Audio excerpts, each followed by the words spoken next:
Hello everyone, good morning, Radhe Radhe. मेरो अर्को भिडियोमा तपाईँहरूलाई स्वागत छ।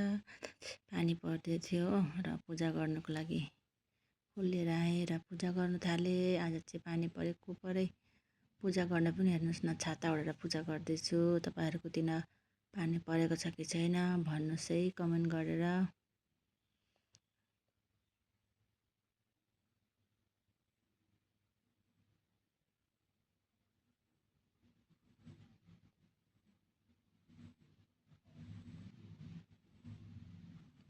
र यता मेरो पूजा पनि भइसकेको छ। यता भित्र पनि पूजा गरिसकेँ र अब चाहिँ चाय पिएँ।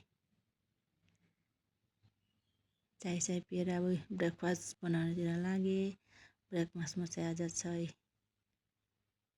चाना दाल बनाएको छु। यता सिटीमा हालेर राखेको थिएँ अघि नै र अब तड्का लगाएँ। र हेर्नुहोस् फाइनल लुक चाहिँ यतै भइसक्यो।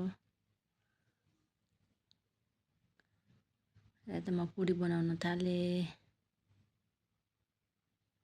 पुरी चाहिँ आज कस्तो राम्रो फुलेको छ हेर्नुहोस् न। र ब्रेकफास्ट खाइसकेर यता बारीतिर आएको थिएँ, अझ घरतिर। निम्बु हेर्नु न कस्तो धेरै फलेको छ।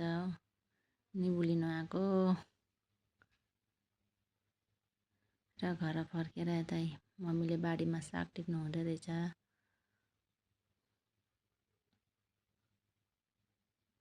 अब दिनको खाना बनाउने बेला पनि भयो र यता चाहिँ मेरो दाल पाकिसक्यो। आज चाहिँ मैले दालमा लाउ हालेर बनाएको थिएँ।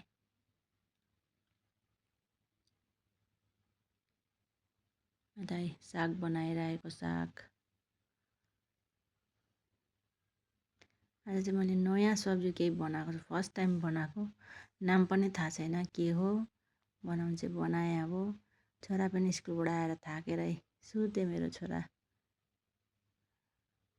र खानासाना पनि खाइसक्यौँ हामीले आजको लागि। यतिमै फेरि भेटौँला अर्को भिडियोमा। र हजुरहरूको विकली च्यालेन्ज के आएको छ भन्नुहोस् है। आज त अब सोमबार सबैको विकली च्यालेन्ज आएको होला भन्नुहोस् है कमेन्ट गरेर। ल बाई बाई।